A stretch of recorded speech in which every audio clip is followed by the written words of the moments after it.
'Cause I don't give a fuck what you say. Yeah, I'ma do shit my way.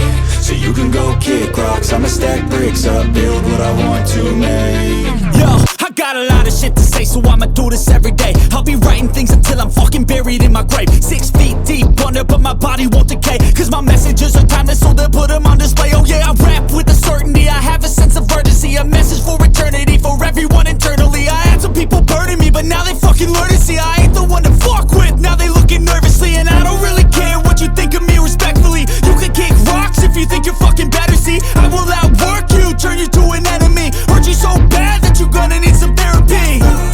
I got the motherfucking recipe. I've been cooking up hits, I'ma leave a legacy. You'll be looking small when you're standing right next to me. I'm 5'10", bitch, but I'm 10 feet next to me. I don't give a fuck what you say. Yeah, I'ma do shit my way.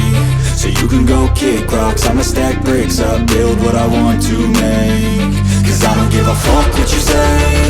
Yeah, I'ma do shit my way. So you can go kick rocks, I'ma stack bricks up, build what I want to make. Yeah, I'ma do it my way.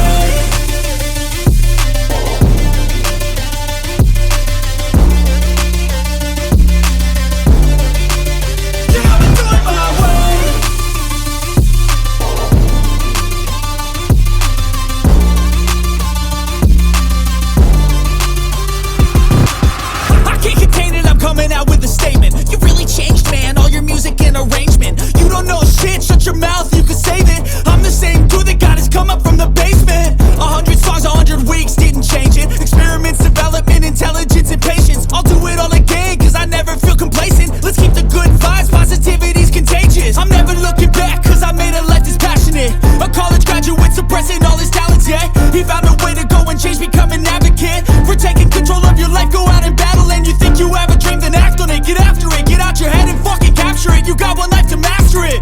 Don't give up on your future, we all start losers. We're all late bloomers, gotta struggle through the sewer. I don't give a fuck what you say.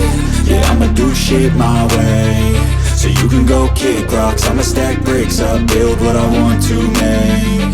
'Cause I don't give a fuck what you say. Yeah, I'ma do shit my way.